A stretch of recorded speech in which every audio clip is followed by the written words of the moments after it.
Cambiar es un buen.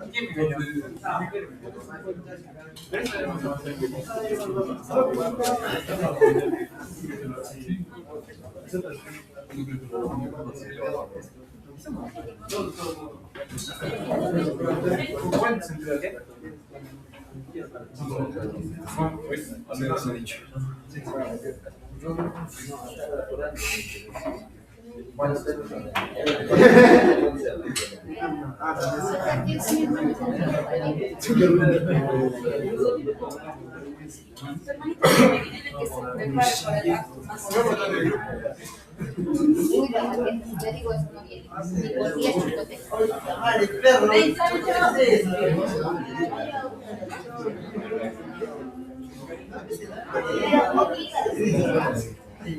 Tiene que estar rodado. Pero me dijo exacto. Es que no te da representativo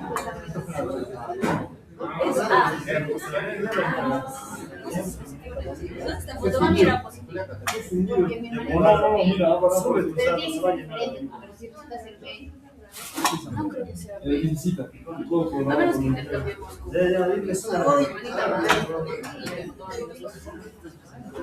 ¿Qué? Tengo hambre. Pero con él lo escribiría dos veces. No va a decir nada en ese momento, pero luego va a salir una carota.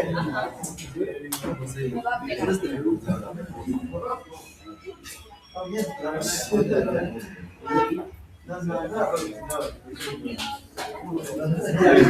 ¿Qué va este tema? ¿Qué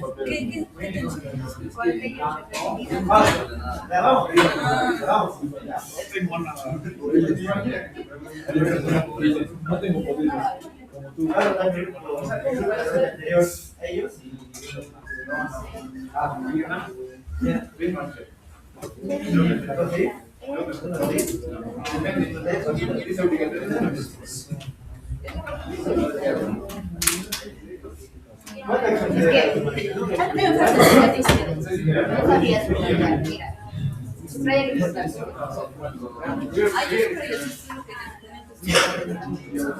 cuando veo mucho amor, me da y tengo que memorizarlo. Para mí, ver el libro, contenía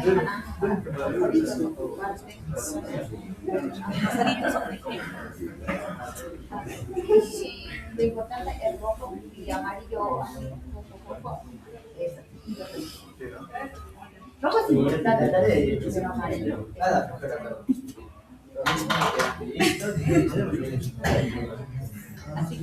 No teníamos que hacer. Yo le dije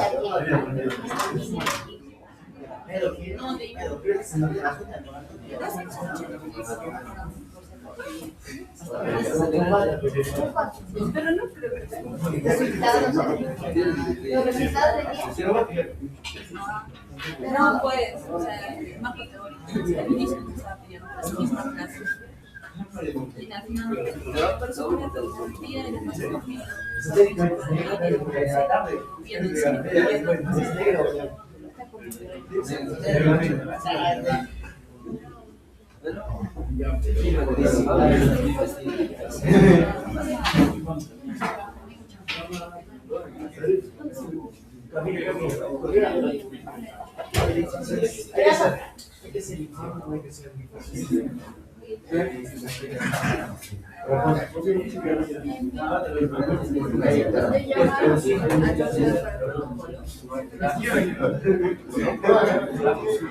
¿Te llamaste?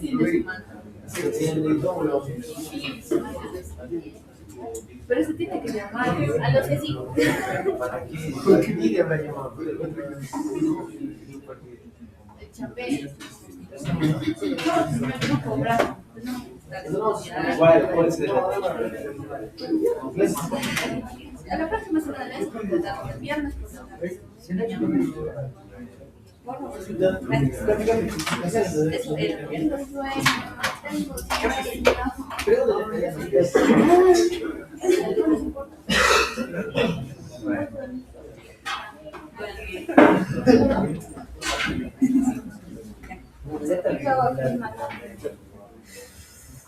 ¿Qué qué sueño?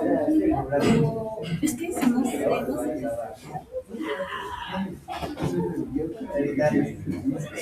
Yo creo que he visto, me he soñado. Ya, soy Ay, ya, te agarramos a cortes. Sí, sí, es que ay, pero mira, no he entrado todavía, así que después de que hagamos la clase, pero me pagas.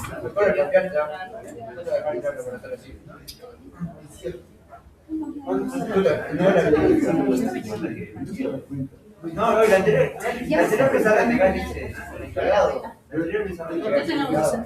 No, ya ha pasado un mes y no te. Ha llegado ya. Más de un mes. Sí, me faltan cosas.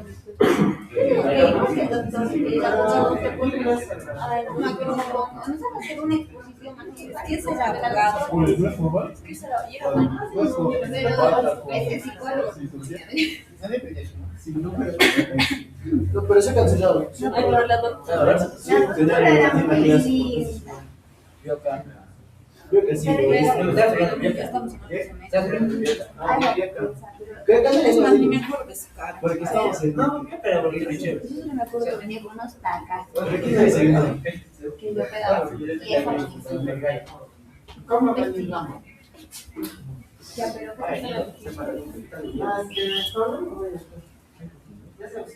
Agarré entre la mano.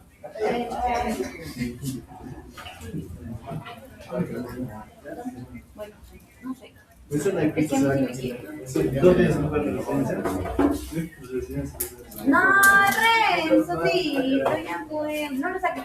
No lo saques. Le voy a decir a mi hermano.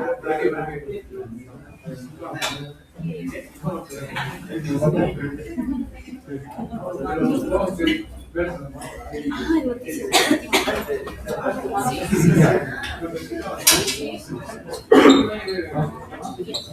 Nadie debe saber que Este es el tercero.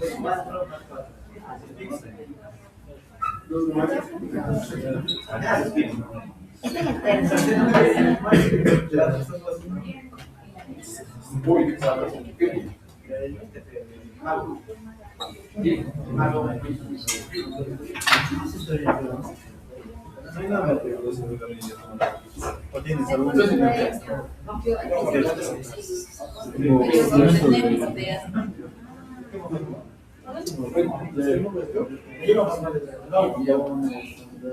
Ahorita, por lo que es inevitable.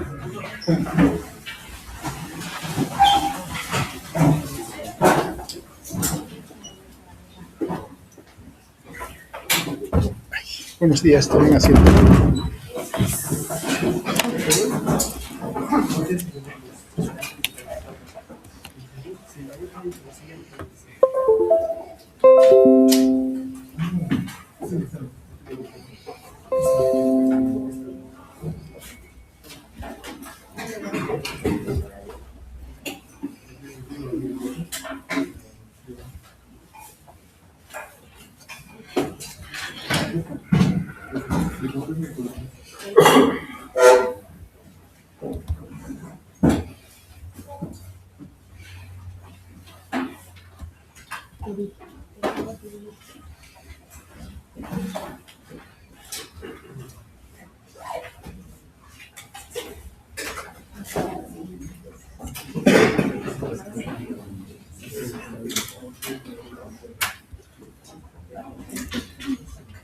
Bien, señoritas, señores, empezaremos este tema de los sentidos.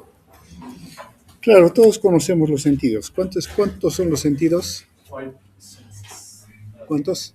5, ¿no? Es lo que tradicionalmente conocemos, pero hay más, ¿no? Ahora, es que los sentidos, eh, para nosotros es la manera en que percibimos el mundo.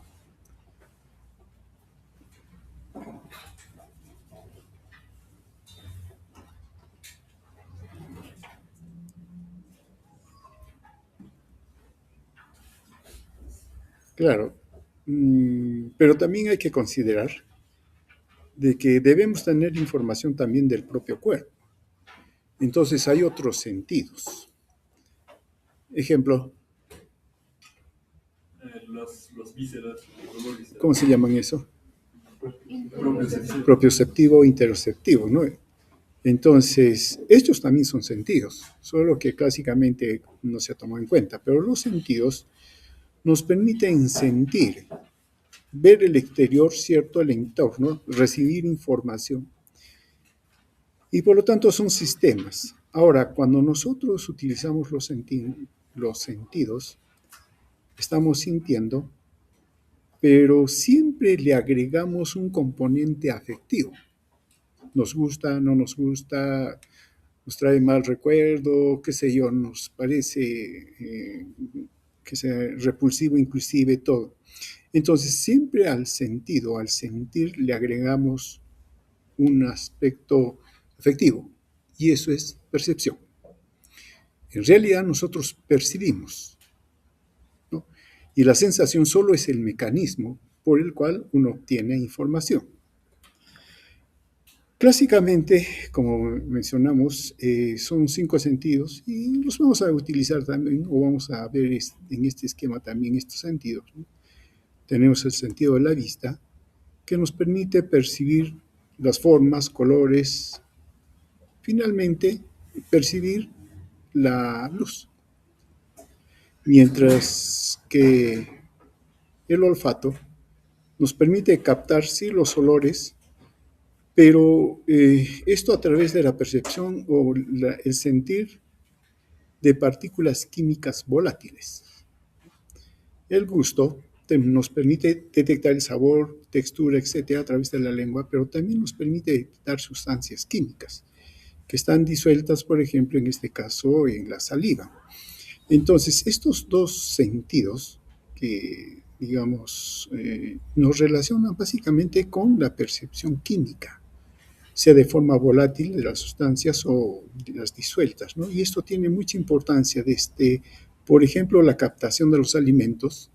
Y si captamos alimentos es para sobrevivir. Eso nos permite, ¿no? Porque ni la vista ni el oído nos permite obtener energía, pero sí el sentido del olfato y del gusto nos permiten captar las sustancias químicas y verlas si es aprovechable o no. Y también hay otra gama, ¿no?, ¿qué se llama?, de percepción en estos dos sentidos. El tacto, ¿qué vendría a ser esto? Si lo vemos como una percepción o un sentido, si quieren. Esto vendría a ser el exteroceptivo, percepción del aspecto físico, temperatura, dureza, aspereza y todo lo demás. Estos manejan química, esto también maneja aspecto físico, y también la audición nos permite detectar sonidos, pero también vibraciones y hasta controlar el equilibrio si es que consideramos el oído, ¿no?, con sus dos componentes. Entonces, estos otros 3 permiten relacionarnos con el medio, pero en el aspecto físico, mientras que estos del aspecto químico. Bien, entonces, volviendo a la clasificación, ¿no?, tenemos acá los 5 sentidos y empezaremos con la visión. Un ratito. Ya, una pregunta. ¿Qué número ven acá? ¿Acá qué número ven acá? Un 8. 8. El que no ve 5 está daltónico. Pero acá la máquina también está daltónica porque acá nos pone 2 y acá nos pone 5. Claro, es cuestión de la máquina, ¿no? Pero eso es una forma de demostrar que estas tablas, las tablas de Ishihara, sí justamente nos permiten ver la capacidad visual de los colores y si hay alguna alteración como es el daltonismo. Ya, continuemos con lo que estamos haciendo ahora.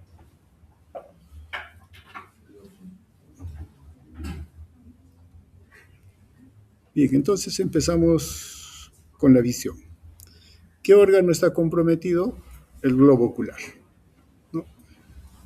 Ustedes ya conocen anatómicamente el globo ocular, ¿no? Dónde está ubicado, su forma, cuánto pesa, sus dimensiones, etcétera, etcétera. Claro, lo que podemos señalar en este momento es que el globo ocular, para la cuestión fisiológica, nos interesa estas tres capas, ¿no? La túnica externa, que es fibrosa, está la córnea, la esclerótica. ¿Cuál es la diferencia entre la córnea y la esclerótica aparte de la ubicación?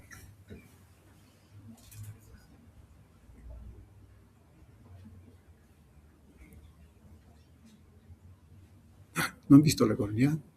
¿No han visto una esclerótica? ¿Cuál es la diferencia? Solo quiero que me digan rápido, así. ¿Se diferencian en su color? Ah, ya, listo. Uno es translúcido, el otro es Opaco. el otro es opaco. Claro, listo. La túnica media, que es vascular, la coroides, está bueno, incluye el cuerpo ciliar, el iris para completar, ¿no? Nos interesa ese aspecto vascular porque el globo ocular, sobre todo para la parte nerviosa, es el que da sustento. Y tenemos la túnica interna, que es propiamente la sensitiva, ¿no? Es la parte nerviosa formada por la retina. Entonces, ¿qué tenemos? Que el globo ocular es un sistema óptico, ¿no? Que permite captar la luz. Y no solo captarla, sino manejarla, ¿no? Y para ello debemos considerar dentro de su estructura los dos lentes que utiliza, tanto la córnea como el cristalino. Y tiene una pantalla, ¿no? En la cual se forma la figura, ¿no? Y en esta pantalla se encuentran las células sensitivas, que son las células de la retina, los fotorreceptores, ¿no?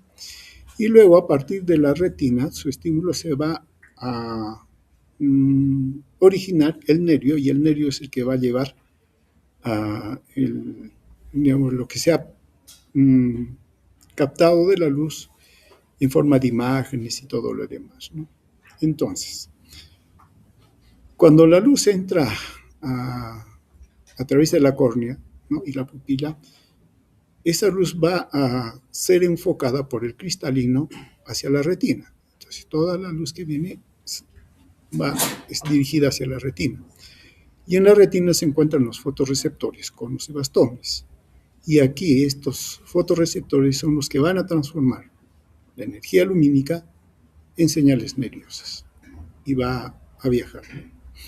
Entonces, en todo este mecanismo de percepción de la luz y hasta que llega al cerebro, se van a dar mecanismos físicos, químicos y celulares, ¿no? Para que toda una estructura nerviosa de soporte nos permita captar la luz e interpretar la información que nos da la luz. Hay dos propiedades o cualidades que nos interesa de la luz. Son su reflexión y su refracción. ¿Cuál es la diferencia?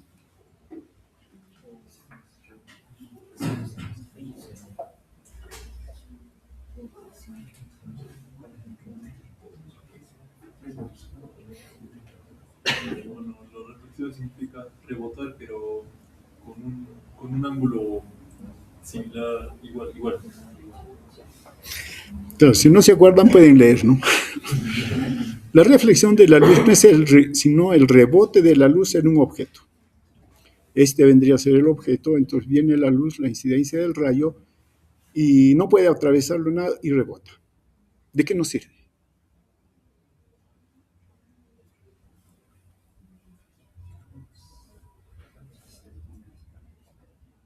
Si no me dan la respuesta, están ciegos.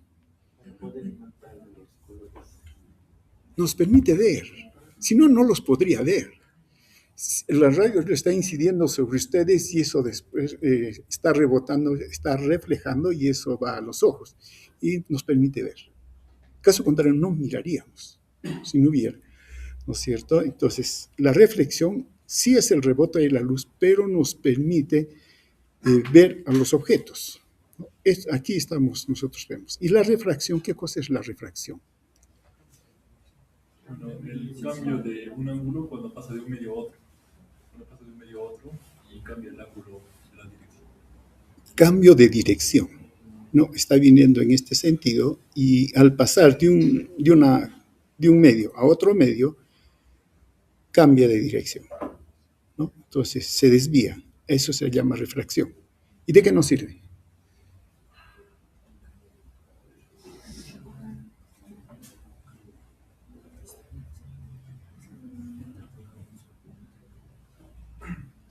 Si estamos hablando de la visión y de un aparato que maneja la luz, entonces ¿de qué sirve? Para enfocar la luz que está llegando al globo ocular, ¿a dónde? A la retina. Claro, con la retina es la que va a captar la luz, ¿no? Y entonces la luz tiene que ser dirigida a ese punto. Entonces se necesita todo un conjunto de elementos para que puedan dirigirse, o sea, dirigida la luz a ese punto. ¿Y eso qué le llamamos? ¿O quién trata todo eso? La óptica. ¿No? La óptica es la que estudia la luz, cómo se genera, cómo se comporta, y también, claro, desarrolla una tecnología que es, por ejemplo, la producción de lentes, y también nos explica por qué el globo ocular puede captar la luz y podemos interpretar la información que nos da la luz, ¿no? Entonces tenemos la refracción, ¿no? Que tiene. Claro, hay algunos detalles, ¿no? Tanto para la reflexión como para la refracción. Se tiene un punto medio, ¿no? Que es el plano medio, ¿no? Y que se mide, ¿no? Lo que mencionaba su compañero. Si el rayo, el ángulo de incidencia que ves entre el rayo de incidencia y el plano normal es igual al al ángulo de reflexión. Si esto se hace mayor, este también va a ser mayor. Y lo mismo sucede con la refracción. El ángulo de incidencia es igual al ángulo de refracción, ¿no? Entonces, todo eso. Aunque no es así. Claro, porque si fuera así, esto sería por acá, ¿no es cierto? Más o menos. Pero cambia. ¿Y por qué cambia? Por el cambio de un medio a otro. Pero, ¿por qué cambia? Claro, de un medio a otro, de acuerdo, pero ¿por qué cambia? Cambia su velocidad. Cambia de velocidad, ¿aumenta o disminuye? Disminuye si pasa de un medio menos denso a más denso, bueno, disminuye, pero si pasa de un medio menos denso a más denso, aumenta la velocidad. Listo, muy bien. Ya, necesitamos valores. ¿La luz puede viajar en el vacío? Obvio que sí. En el vacío. ¿Sí, no? Sí, ¿Marcar? sí. Sí, viaja en el vacío. Y es donde alcanza su mayor velocidad. ¿Cuánto es? 300.000 kilómetros por segundo. Por segundo. Listo, muy bien. Entonces, cuando llega y pasa a cualquier otro medio, claro, ese medio tiene una densidad. Cualquiera que sea, el vacío no tiene densidad, no tiene. Mientras cualquier otro, e inclusive el aire, sí tiene una densidad. Entonces pasa de un medio, digamos, que tiene menor densidad a otro que tiene mayor densidad. Pero ojo, el vacío no tiene densidad. Listo. Entonces, la velocidad de la luz aumenta o disminuye. Disminuye, ¿no? Y esa disminución hace que haga una refracción. Ahora vamos a ver. Si nos interesa la refracción, entonces esto se mide a través del índice de refracción. ¿Y qué es el índice de refracción? No es sino la relación de la velocidad de la luz en el vacío y la velocidad del medio. ¿No? Ahora dijimos que la velocidad del medio depende de la densidad. Si la densidad aumenta, la velocidad disminuye. El índice de refracción aumenta. Y entonces el desvío es mayor y se pega a la línea normal. Entonces, a cuanto más denso sea el medio, este es uno y este es el segundo. El segundo Si el medio donde va está pasando, ¿no? Y tiene mayor densidad, la velocidad disminuye y el ángulo de refracción disminuye. Si la velocidad del medio, la densidad aumenta, la velocidad de la luz disminuye y eso hace que aumente el índice de refracción. Listo, ya manejan las tres cosas. Sí, solo tienen que manejar eso y listo, ya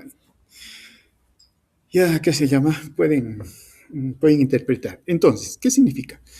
De que sí, cuando un rayo de luz cambia de fase, es también de esa forma que le llaman, entonces va a haber una refracción. Entonces, lo que van a hacer los medios transparentes del globo ocular es hacer una refracción de la luz para que incide sobre la retina, sobre el foco. Ahora bien, considerando esto, entonces el índice de refracción se obtiene básicamente haciendo una relación entre la velocidad de la luz en el vacío, no en el aire, ¿no? Porque el aire tiene densidad. Sí, Tiene densidad, ¿por qué? es una mezcla de gases. Es una mezcla de gases, hay sustancias químicas ahí, entonces tiene mayor densidad. Cualquier otra sustancia tiene mayor densidad que el vacío. Entonces, en ese caso, la velocidad de la luz, que es 300.000 kilómetros por segundo en el vacío, entonces pasa, por ejemplo, al vidrio y su velocidad en el vidrio es de 200.000 kilómetros por segundo. Y por lo tanto, el índice de refracción aumenta o disminuye. Aumenta. Porque si también fuera 300 kilómetros por segundo aquí, entonces sería 1. Entonces ahí no cambia, ¿no? Listo. Ahora bien, esta capacidad de refracción sí nos da el índice, pero también podemos medir el poder con el cual desvía la luz, basado en el índice de refracción. Entonces, como el índice de refracción permite que se desvíe la luz, ¿no es cierto? Entonces, ¿cuánta capacidad tiene de desviarla? ¿Y cuánto poder? Y eso se llama el poder de refracción. Y es la capacidad de desviar la luz, ¿no? Y se mide en dioptrías. Ahora bien, una dioptría es la inversa de la distancia focal. Claro, si lo tiene que desviar hacia un punto, mientras mayor capacidad, mayor dioptrías tiene, lo puede dirigir más rápido y a un punto más cercano. Si su capacidad de refracción es menor, entonces necesita, digamos, tiene menos capacidad, menos poder de refracción. Y por lo tanto, su dato es más dioptrías. O sea, no puede, el punto focal está aquí, pero como está allá, entonces es más largo. Disminuye sus dioptrías. Entonces tenemos que podemos medir el poder de refracción con respecto a las dioptrías. Muy bien, tenemos las estructuras por las cuales pasa la luz en el globo ocular. ¿Qué tenemos? Primero, la córnea. Su índice de refracción es 1.83, ¿no? El poder dióptrico anterior, 48.2. El poder dióptrico posterior es 5.9. ¿Por qué esa diferencia? Estamos hablando de la córnea. Para que se refracte. Y cambie. No, ¿por qué la diferencia me refiero?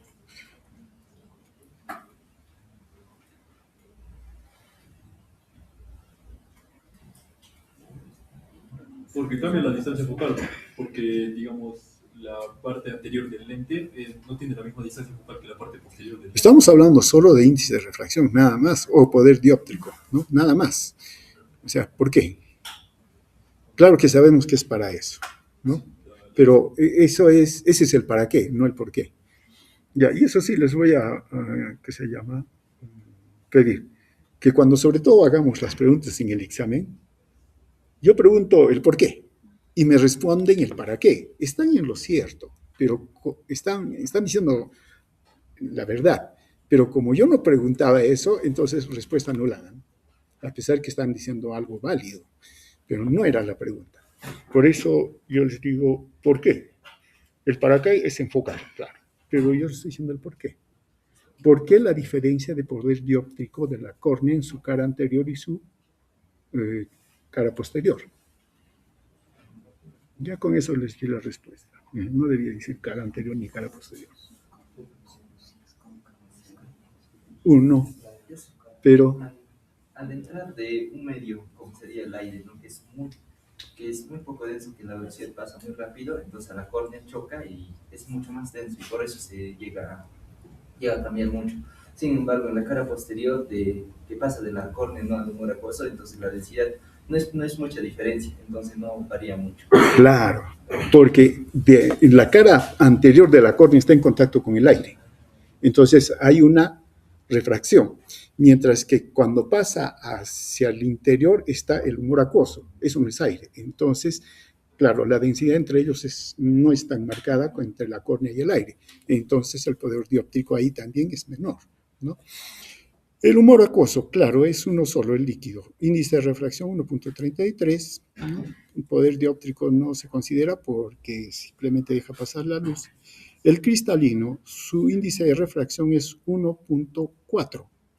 El poder dióptrico es 8 en su cara anterior y en su cara posterior 13.3. Miren, es inverso a la córnea. ¿Por qué?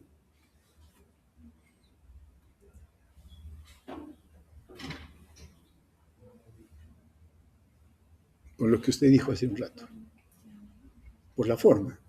La córnea por la cara anterior es convexa y a la cara posterior cóncava, pero el cristalino, ambas caras son convexas. Claro que no son exactamente igual. ¿Quién es más convexa, la cara anterior o la cara posterior?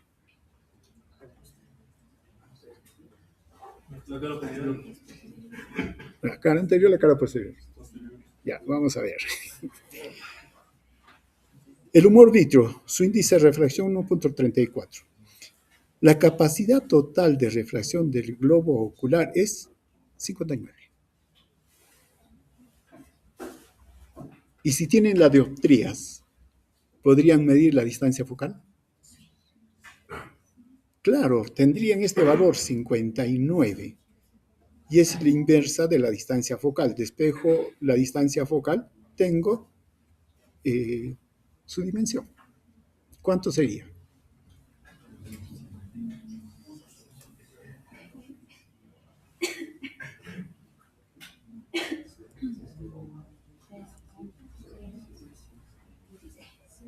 ¿Cuánto es la distancia focal? Claro, medido en metros, ¿no?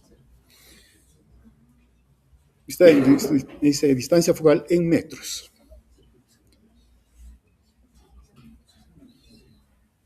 Claro, solamente tiene 1 entre 59. ¿Cuánto le sale? 0.17. Eso significa 17 milímetros. Ese es el diámetro antero-posterior del globo ocular. Más o menos. Ese es más o menos. Claro que hay ciertas estructuras que lo pueden volver un poco mayor, ¿no? Pero más o menos ese es el que nos da. Ahora bien, este poder de refracción determina nuestra agudeza visual. Claro, la agudeza visual la definimos en la capacidad de distinguir dos puntos diferentes. Entonces colgamos dos puntitos y los vemos los dos, ¿no? Y los podemos ir acercando lo más que podamos, más hasta poder, y en algún momento ya no los vamos a percibir como dos puntos, sino como uno solo nada más, ¿no? Claro que eso va a depender de la distancia. Si lo tengo cerca, claro, yo puedo ver hasta 1 milímetro los dos puntos, pero si lo tengo más lejos, ahí sí ya no lo voy a percibir. Entonces, hay cierta normalización. La agudeza visual, en el caso del ser humano, se entiende que es capaz de distinguir dos puntos con una distancia de 1 milímetro, el rango es de 1.5 a 2 milímetros, a una distancia de 10 metros. pinten en la pared dos puntitos separados por 1 milímetro y sepárense 10 metros. ¿Pueden distinguir esos dos puntos? Está difícil, ¿no? Pero supongo que de alguna manera lo han hecho y dicen que esa es la agudeza visual en el ser humano, ¿no? Puede ser. Ahora, la otra es que se mida en ángulo. Claro, si tengo dos puntos, viene al globo ocular, entonces tengo un ángulo, el que está llegando. Y entonces, mientras más cerca están esos dos objetos, el ángulo es más agudo. Y la capacidad que tiene el globo ocular de distinguir dos puntos es con un ángulo de 25 segundos. Esa es la capacidad que tenemos, la agudeza visual. Ahora bien, pero llega a los medios de refracción, ya vamos a decir el cristalino como un punto de referencia. La figura en la retina se forma a 17 milímetros, ¿no? Entonces, claro, vino desde 10 metros con la diferencia de 1 milímetro, llegó al globo ocular, el cristalino lo está dirigiendo hacia la retina y llega a la retina en 17 milímetros con una diferencia de 2 micrómetros. O sea, aquí está separado por 1 milímetro, pero en la retina está separado esos dos puntos por 2 micrómetros. Y entonces se permite ver esos dos puntos, ¿no? Pero esto es ya dentro del globo ocular. Habría que hacer la prueba y ver dos cosas. A 10 metros, ¿hasta qué momento de distancia entre los dos puntos podemos observar? ¿No? Y vamos aproximando hasta que ya dejamos de ver. La otra es que tenemos los 2 milímetros y vamos alejando progresivamente hasta ver la distancia. Ya les estoy diciendo un trabajo de investigación. Claro, porque esto, la teoría, uno ve, está bien difícil que a 10 metros uno distinga dos puntos separados por 1 milímetro. Y es lo que hemos mencionado, ¿no? Acá está el cristalino el cristalino y acá está la retina. Sobre la retina, a 17 milímetros, están estos dos puntos separados por 1 milímetro que los captamos de 10 metros, separados por 2 micrómetros. Esa vendría a ser la agudeza máxima para dos fuentes puntuales de luz, dos puntos, ¿no? Ahora, es cierto, esta capacidad de refracción es diferente en los niños y en los adultos. Los niños tienen un poder dióptrico del cristalino y puede aumentar desde 20 dioptrías hasta 34 dioptrías. Tienen mucha mayor capacidad. Ahora bien, con toda esta capacidad, entonces nos permite enfocar los objetos, la luz que viene de los objetos, sobre la retina y la retina queda estimulada para formar la percepción, ¿no? Ahora bien, tenemos esto. Si el enfoque es normal, ¿no? Entonces la distancia focal es sobre la retina, entonces esto es lo normal, es un enfoque normal. Pero en caso de que la figura, ¿no?, por la capacidad óptica se forma delante de la retina, entonces eso se le llama un enfoque miope. La figura, la imagen, se forma delante de la retina. Y eso puede ser por dos posibles causas. Una, que el poder de refracción que los medios que hemos mencionado sea muy poderoso. Entonces la distancia focal es menor y se forma la figura. La otra, que el eje anteroposterior del globo ocular sea más grande, más alargado. Si está más alargado, esto retrocede, entonces la figura queda, ¿no? Y la capacidad de refracción es normal. Lo inverso sucede cuando la imagen se forma detrás de la retina. También puede ser por dos razones. La primera, que la capacidad de refracción es menor, muy baja. O caso contrario, el globo ocular, la distancia, el diámetro anteroposterior es menor. Y esto sucede mucho en recién nacidos. Claro. Miren, los niños tienen una capacidad alta de refracción, pero su globo ocular todavía no ha crecido del todo. Va a crecer todavía, entonces su eje anteroposterior es menor. Muy bien, entonces tenemos los defectos visuales por refracción, que es la miopía y la hipermetropía. El ojo miope, como dijimos, la imagen está adelante. ¿Cómo se corrige? Con lentes divergentes, ¿no? Mientras que en caso de la hipermetropía, la imagen está atrás, se puede corregir con lentes convergentes. Así ve el miope.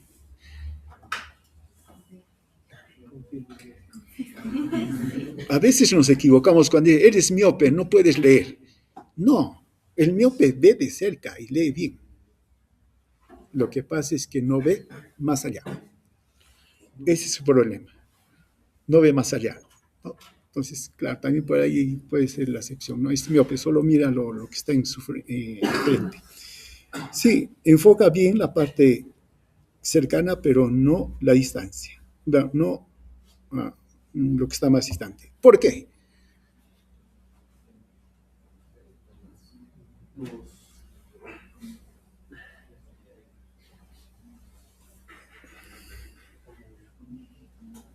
Los rayos de luz más lejanos se forman más adelante de la retina. ¿Por qué?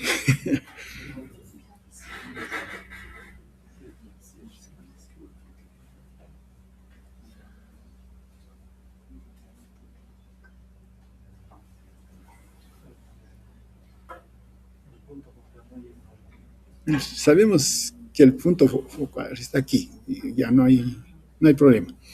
Pero la pregunta es, ¿por qué podemos ver los objetos cercanos bien, pero los lejanos no? Tenemos el poder de enfoque. Por el ángulo de incidencia,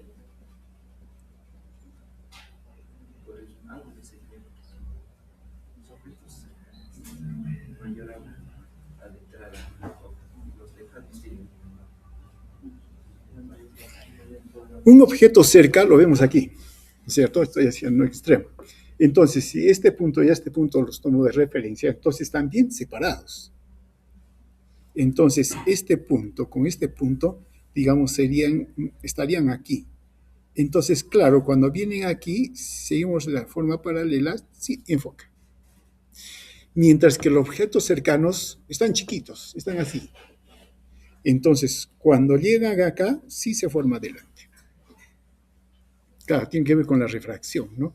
Entonces, por eso es que podemos ver los objetos cercanos porque están cerca y la capacidad de refracción, como es débil, pero como es grande, está separado, sí nos permite enfocar en la retina. No así los lejanos que están chiquitos, ¿no? Este es el hipermétrope.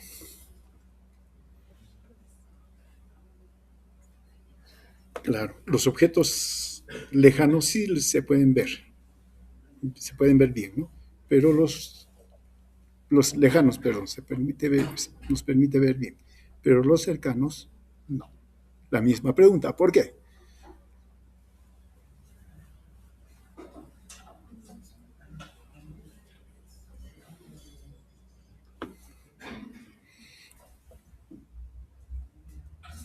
Ya, mientras van pensando, me olvidaba de decir, si hay miopía, entonces se utiliza lentes divergentes, que separan más los rayos de luz.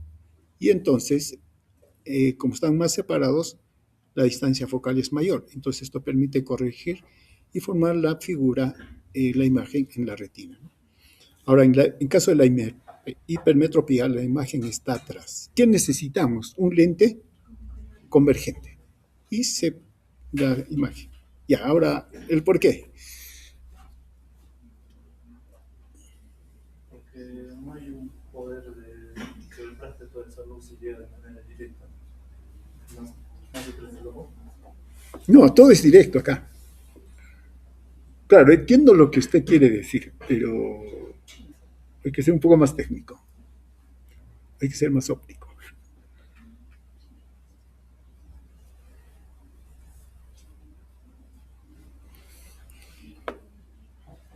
digamos, si agarramos el punto de este mueble que está acá, ¿no? Y agarramos este punto y este punto, su separación es pequeña, ¿no? Esos dos puntos me refiero. Ya, como es pequeña, ¿no es cierto? Entonces, cuando viene la refracción, sí va a venir por acá, pero como no están separados como estos, están más juntos, entonces calzan ahí. Mientras que estos dos puntos que están más cerca, están más separados, ¿no? Están como aquí. Y entonces sí, no puede concentrarlos en el punto focal. Y la figura se forma atrás. Es lo que sucede.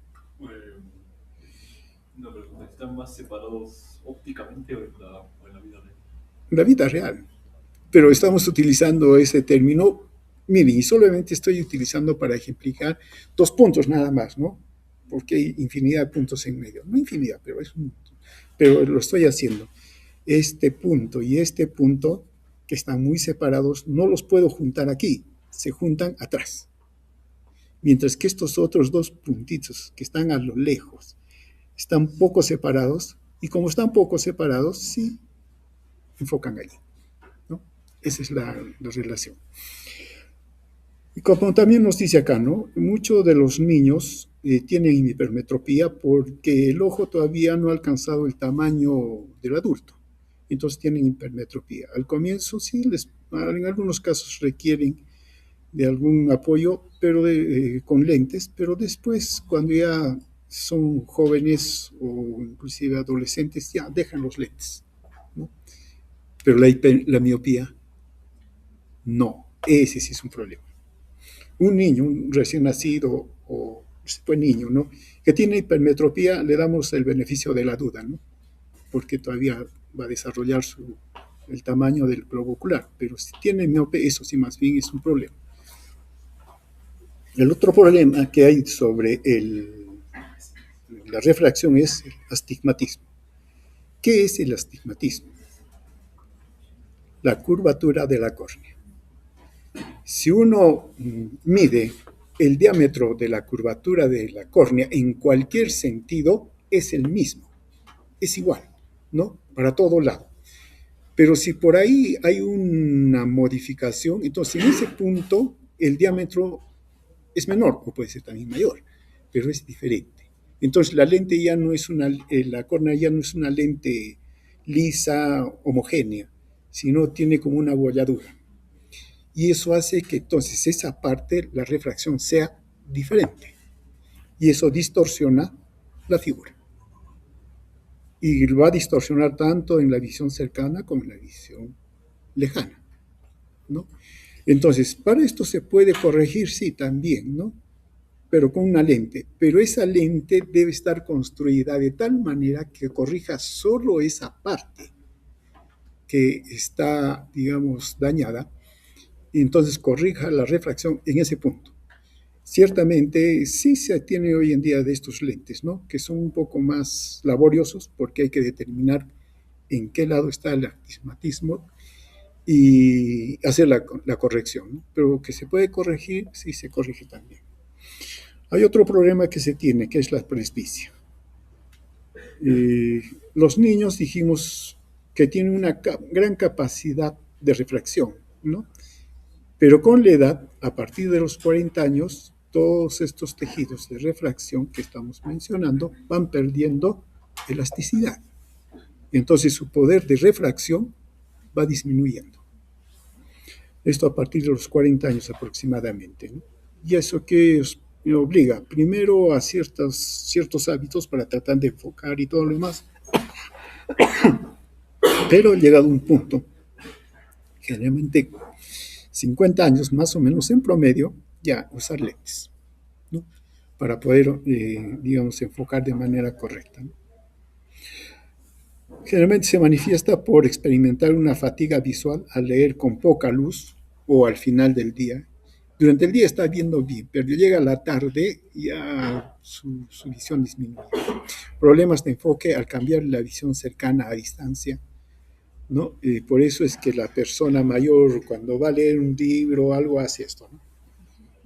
Gradúa su distancia. tiene la necesidad, por lo tanto, de reubicar constantemente el material de lectura, ¿no? Entonces, ¿cuál es la diferencia entre la presbicia y la hipermetropía? Porque vendrían a ser prácticamente igual, ¿no? La figura se forma detrás en la presbicia, igual que la hipermetropía. También se corrige con lentes convergentes. ¿Mm? Sí, pero claro, ¿cuál es la diferencia? Porque a una persona adulta le hacemos el diagnóstico, todo, y es presbicia. No le decimos tiene hipermetropía. La edad basada en la capacidad de refracción que ha disminuido. Ha disminuido en él. Y otro problema que se tiene es las cataratas. El problema de las cataratas, ¿cuál es? Es que el cristalino se vuelve opaco. No, es opaco. Y entonces la luz no puede atravesarlo. ¿Que se corrige el día de hoy? Sí, se corrige. ¿Qué es lo que hacen? Como está el cristalino está como una especie de un saquito acá. Está metido ahí, claro, por toda la estructura que lo soporta, ¿no? Ya sacan el cristalino opaco y le ponen un lentecito. Y el viejito y la viejita tienen mejor vista que el joven. Sí, recuperan la vista y inclusive más de lo que tenían antes, ¿no? Porque, como digo, lo sacan simplemente el cristalino y ponen una lente. Y hoy en día, ustedes saben, los lentes no son solo de vidrio como antes se hacía, sino de material flexible. Y entonces eso inclusive da mayor seguridad, comodidad, ¿no? Bien. Empezamos ahora. Ya todos hemos visto los medios transparentes que llevan la luz hasta la retina. Y entonces empezamos con la retina. ¿Y qué cosa tiene la retina? Los fotorreceptores, ¿no? Ahora, la retina es, ¿qué cosa es? ¿Un tejido? Ya, es un tejido formado básicamente por los fotorreceptores, que son las células conos o bastones, las células bipolares y las células ganglionares. De las células ganglionares es que se origina el nervio óptico. Entonces, la luz debe venir, incidir sobre el globo ocular, atravesar todos los medios de refracción hasta llegar a la retina. Pero al momento de que pasa a la retina, tiene que atravesar la capa ya de las células ganglionares, la capa de las células bipolares, hasta llegar a los fotorreceptores, conos y bastones. Ahora, los conos y bastones asientan, están en contacto con esta otra capa. ¿Qué cosa es? ¿Cómo se llama esta capa? Tiene su nombre. ¿Que tiene harta melanina? Sí, pero veremos por qué después. ¿Cómo se llama? Coroides. ¿Y qué es la coroides? Es esa capa, pero la coroides no es un tejido propiamente, ¿no? Donde están fijadas las células, todo. No. ¿Ustedes han visto la placenta? ¿Han visto la placenta? Su estructura no tiene algo que lo fije. Es como una esponja, pero bien frágil. La coroides es igual. Por eso que cualquier trauma, la retina puede separarse, porque la unión entre las células, el epitelio o la retina misma con la coroides no están fijados, simplemente están adosados. Nada más. Entonces, ¿quién permite que la retina y la coroides estén adosados? La presión intraocular. Si la presión intraocular es la adecuada, entonces va a permitir, y nosotros podemos movernos y van a estar los dos. Pero si disminuye, entonces puede separarse. O caso contrario, si aumenta la presión, la retina va a presionar sobre la coroides, estas células no se reproducen, pierden ceguera. Por eso que, ¿cómo se llama la presión intraocular elevada?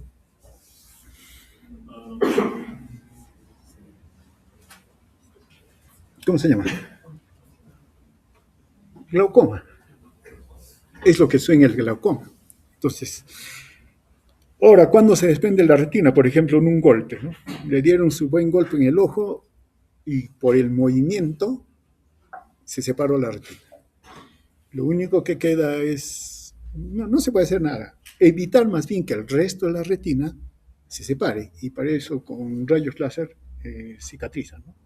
Entonces lo que se desprendió, ya, bueno, quedó desprendido, no se puede hacer nada, pero si no se hace esa adhesión, ¿no?, con rayos láser, va a seguirse desprendiendo paulatinamente. Entonces es mejor sellar, ¿no? Y es lo que se hace.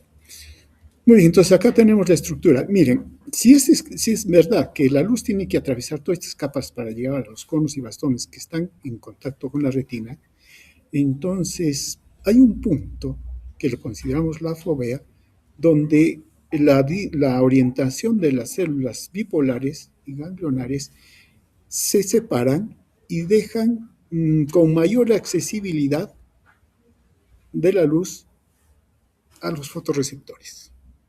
Y eso le llamamos Punto de máxima evolución. la fobia, ¿no? Fobia, sí, la fobia. Muy bien. ¿Qué tenemos entonces?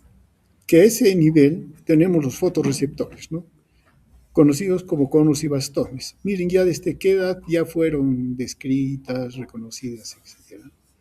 Son células, ¿no?, que se dividen en tres partes, ¿no? El cuerpo celular y lo que está hacia afuera, claro, hacia afuera del globo ocular, no del cuerpo, del centro del globo ocular está la expansión externa. Y hay otra que está más bien en contacto con las células bipolares, que le vendía la expansión interna, ¿no?, y está el cuerpo.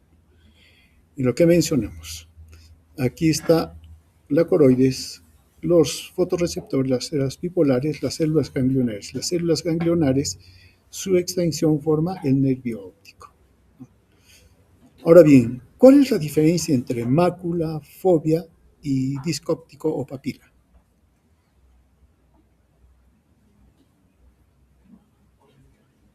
Porque esto lo vamos a encontrar en los textos y lo utilizan, ¿no?, al describir la función visual y todo lo demás, y la función de la retina, nos hablan de la mácula, de la fovea y del disco óptico o papila. ¿Qué cosa es cada cual?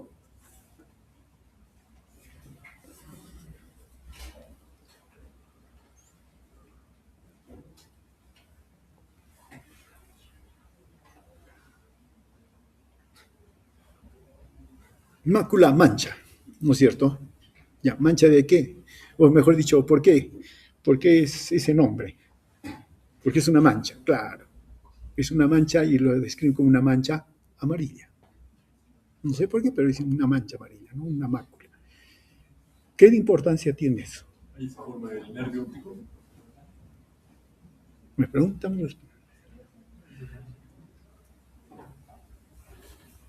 Es el punto de enfoque, donde forma la figura en la retina. Y por lo tanto, es el sitio de mayor resolución. Ahí va.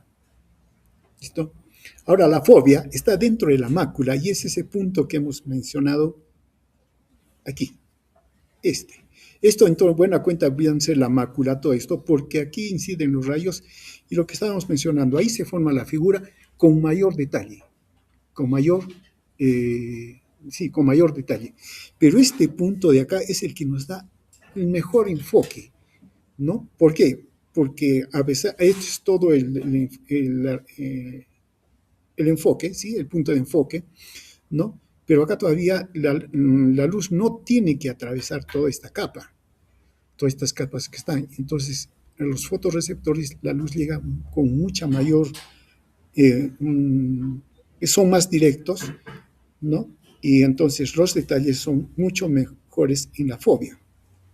Ahora, el disco óptico o papila.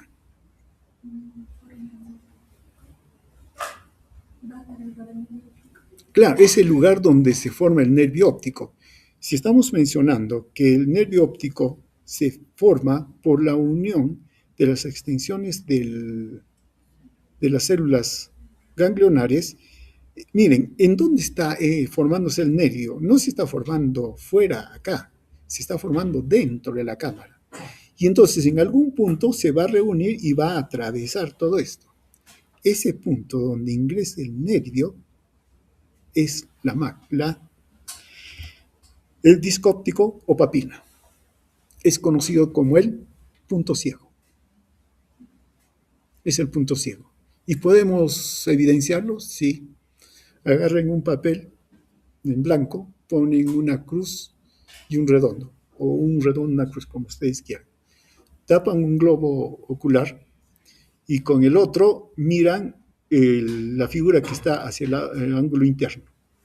Allí puede ser el punto o la cruz, lo que quieran, y al otro lado está la otra figura. Y lo van enfocando. Va a llegar un punto en que van a seguir viendo, digamos, este punto, digamos que es la cruz, pero el redondo que está afuera no lo van a ver. En ese momento están enfocando en el disco óptico o la papila. Se pierde, ¿no? Y eso es algo que se puede hacer de manera práctica, ¿no? Y eso nos permite entonces evidenciar la existencia de este disco óptico o la papila. Muy bien. Los conos y bastones se diferencian, claro, primero por el aspecto de la célula, ¿no? Su anatomía, ¿no? En caso de los bastones, la expansión externa es más larga, ¿no?, que en el caso de los conos. Ahora, en el segmento externo hay en expansión externa de ambos hay un segmento externo y un segmento interno, unidos por un segmento conector. Ahora bien, el segmento externo es el que tiene propiamente los fotorreceptores, ¿no?, que vamos a describir. Y más bien desde el segmento conector ya da lugar al segmento interno hasta el núcleo. Está todo el aparato celular. Lo mismo sucede con el cono. El cono más bien, el segmento externo es mucho menor y tiene esa forma, ¿no?, de un cono, por eso es que de ahí su nombre, pero ambos segmentos externos no son sino plegamientos de la membrana celular, se pliegan, ¿no?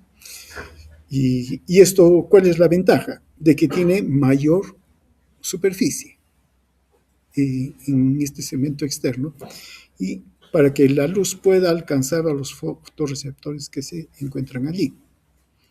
Ahora bien, tenemos los dos fotorreceptores. Tenemos el segmento externo, el segmento interno y el botón sináptico que vendría a ser la expansión interna, ¿no?, y el núcleo. Ahora bien, estos fotorreceptores están distribuidos de manera diferente dependiendo de la retina. Los conos, ¿esto qué vendría a ser? Acá, esta es la retina, pero de mayor enfoque, ¿no?, donde está el punto focal. Claro que no es un punto estrictamente, pero aquí, ¿qué cosas vendrían a ser esto? Esta es la mácula, donde se forma la figura con mayor nitidez. Y la fovea sería este de aquí, ¿no? Ahora bien, si vemos eso, los conos se aglomeran en mayor cantidad en la fovea y en la mácula. La mácula también tiene proporción de bastones, pero si nos vamos alejando de la mácula, el número de bastones va aumentando y disminuyen los conos. Entonces, hay una distribución de estos fotorreceptores. Ahora, los fotorreceptores, por ejemplo, en el caso del bastón, tienen expansiones que dijimos, ¿no?, del segmento externo de la membrana celular, y ahí es donde se encuentran los pigmentos, más conocidos como los fotopigmentos, ¿no?, se encuentran allí. Ahora bien, los fotopigmentos, que vendrían a ser, son proteínas conjugadas, formadas por proteínas, la opsina, y un componente prostético que es el retinal. El retinal es vitamina A, o una de las formas de la vitamina A, ¿no? Y claro, acá está la membrana celular, que es lípido. Bien, entonces, ¿qué estamos viendo? Que los fotorreceptores con los bastones, en su membrana, ¿no?, tienen los fotopigmentos. Y los fotopigmentos son proteínas conjugadas. Veamos. Los bastones, ¿qué fotopigmento tienen? La rodopsina. Su proteína es la escotopsina u opsina, y el grupo prostético es el retinal. En caso de los conos, el fotopigmento es la iodopsina, la opsina o proteína es la fotopsina, y también el mismo, digamos, grupo prostético, que es el retinal, ¿no? Ahora bien, en el caso de los bastones, ¿no?, los fotopigmentos son uno solo, ¿no? La escotopsina es una sola. Mientras que de los bastones, en caso de los conos, más bien, estos fotopigmentos, iodopsinas, varían dependiendo de su capacidad de percepción de la luz. Y claro, hay básicamente tres, ¿no?, los que permiten la percepción del color azul, el verde y el rojo. Entonces tenemos esto. Para eso tenemos que mencionar lo siguiente. Nosotros tenemos dos tipos de visión, o más o menos lo caracterizamos así. Un tipo de visión nocturna, de noche, que es un tipo de visión conocido como escotópica, ¿no?, y una diurna, que es la fotópica. No, son dos. Ahora bien, para ambos casos, los fotorreceptores son diferentes. En la visión escotópica, el fotorreceptor es el bastón, mientras que en la fotópica es el cono. En caso del bastón, el fotopigmento es la rodopsina. Y la rodopsina está formada por la escotopsina, que es la proteína, y el retinal, que es un aldehído de la vitamina A. Ahora bien, este fotopigmento permite la absorción de luz en un rango de 400 a 600 nanómetros. Cuando digamos, está sin actuar el fotopigmento, sin que la luz incida, el retinal se encuentra en la forma 11 cisretinal. Cuando incide la luz, el fotón se convierte en todo transretinal. Y eso es lo que va a desencadenar la cadena de eventos, para que luego eso sea traducido a un impulso nervioso. En caso de la visión fotópica, el receptor es el cono, el fotopigmento es la iodopsina, pero acá tenemos tres tipos. La fotopsina R, que capta el color rojo, ¿no?, que vendría a ser la proteína, y también el mismo grupo, el prostético, el retinal.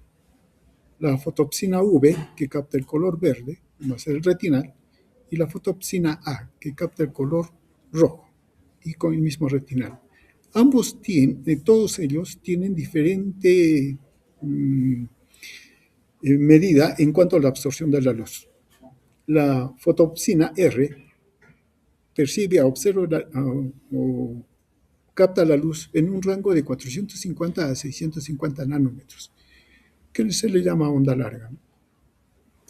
La fotopsina V capta la luz, absorbe de entre 425 a 625 nanómetros. Y la fotopsina A absorbe la luz en un rango de 300 a 475 nanómetros, ¿no?, conocido como onda corta. Tienen en estas medidas de absorción el punto máximo, ¿no?, de captación. Por ejemplo, la fotopsina en 570 nanómetros, fotopsina V en 535 y fotopsina A en 445. Esto nos permite ver en este rango de luz del espectro, ¿no?, desde 400 nanómetros hasta 700 nanómetros. Por debajo de los 400 se encuentra lo que llamamos la luz ultravioleta, que no la percibimos, no la podemos ver. Y por encima de los 700 está el infrarrojo, que tampoco lo percibimos. Mm, Listo, muy bien, yo creo que llegamos hasta aquí. Preguntas.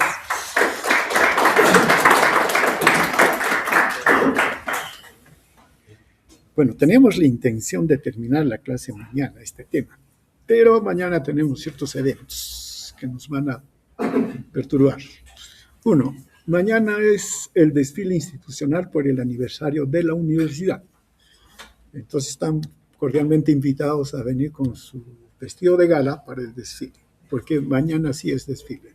¿A qué hora nos presentamos? 8 de la mañana. ¿Qué vamos a hacer?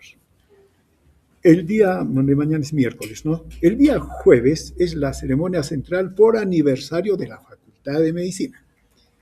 Tenemos la misa Te Deum, que le llaman, tenemos la ceremonia central y todo lo demás. Entonces, también está ocupado. Ese es el día jueves, ¿no? Jueves. Y el día viernes es feriado.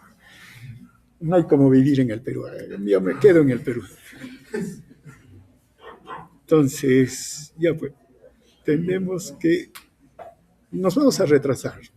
Saquemos una reunión vía virtual para concluir, porque si no, nos vamos a retrasar demasiado. Ya, ¿cuándo hacemos una clase virtual para terminar lo que es la vía visual?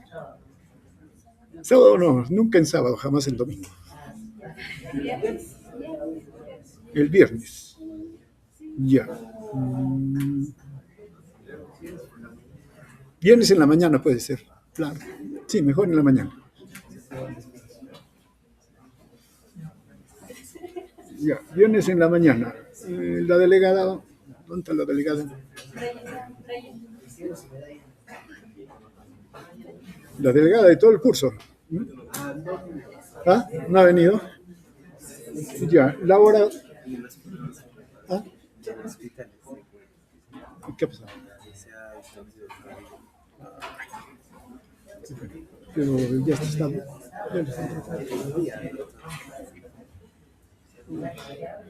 Fue en los deportes. Ah, mira.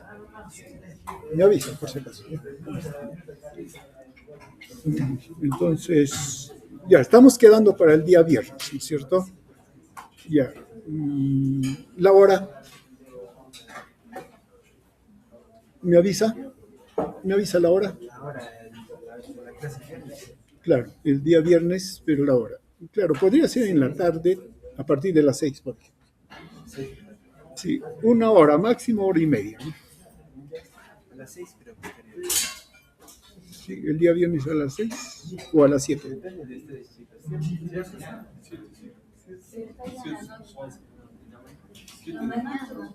No, O puede ser la mañana, pero también claro, tienen que...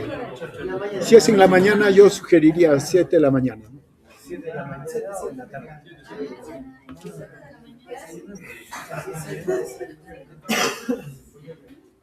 Sí. 7 de la mañana. El viernes 7 de la mañana, listo. Ya. Doctor, tengo una pregunta teórica. Sí. ¿Podría hacernos una distinción entre el por qué y para qué entre las preguntas para el examen? Ah, ¿el por qué? Entre el por qué y el para qué para el examen, para estudiar con ese enfoque. Ay, a ver, un ejemplito. Por favor. Ya, ¿por qué miramos? Ya, yendo con el tema. ¿Por qué miramos? Porque tenemos el globo ocular que tiene la capacidad de manejar la luz. Lo pongo en esos términos, ¿no? Por eso. ¿Para qué? Para permitirnos ver. Claro. Ese sería el por qué, ¿no? ¿Por qué vemos? Porque podemos manejar la luz. El globo ocular lo puede manejar. ¿Pero para qué? Para mirar. O sea, el por qué sería La explicación. el medio, el medio. El medio. Más que el medio o el mecanismo, ¿no? Y el para qué. Ya, ¿por qué se caen los objetos? Por la física. Por la gravedad. Listo, muy bien. ¿Y para qué se caen? ¿Y por qué? O sea, ¿y para qué? Para que los alimentos a través del tubo digestivo. No sé. Si nos paramos de cabeza, hagan la prueba, podemos pasar. Claro que es un poco complicado porque se nos puede ir a la nariz, ¿no? A la cavidad nasal, pero podemos hacer eso, ¿no? Si no, hagan la prueba. Ya, la gravedad hace que los objetos caigan, atraigan hacia el, digamos, hacia el suelo, al piso. ¿Para qué? Para mantenernos en el planeta. Si no estaríamos volando, saliéndonos, no estaríamos fijos, ¿no? Ese sería el para qué. Para eso es la gravedad, ¿no? Ahora, el por qué, ¿no es cierto? Porque hay pues, toda una explicación física, ¿no es cierto? De la masa, ¿no? La atracción de la masa y todo eso. Ese es.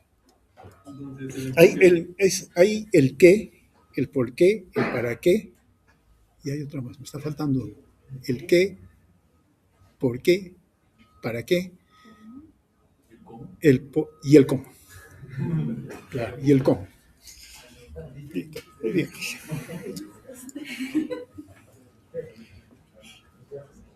entonces, en el examen va a empezar con ese enfoque, ¿no? Del medio, digo, del fin, ¿no? ¿Para qué? No, depende de lo que se me ocurra preguntar.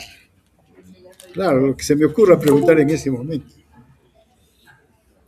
Muy bien, nos vemos entonces. Hasta el día de mañana.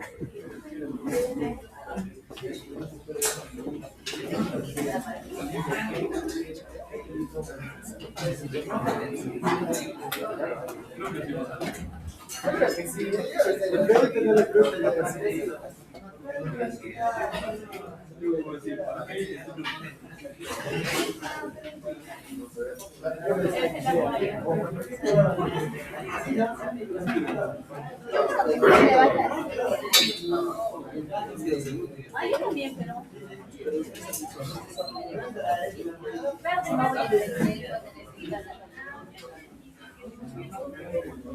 Depende de la realidad, no se lo grabo primero. Tampoco recién. Mica.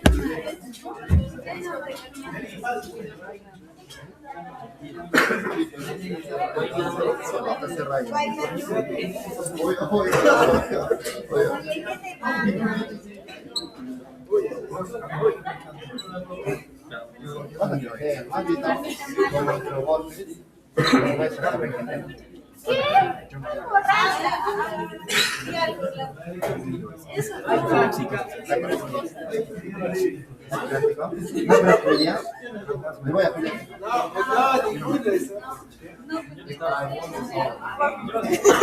Ya, perdón.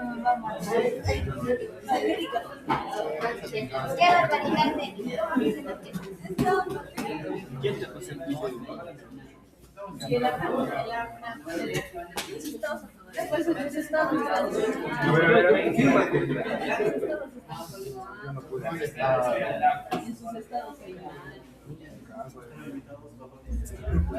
Ay, ajá. Esa pizza. Ir a comer es un pecado.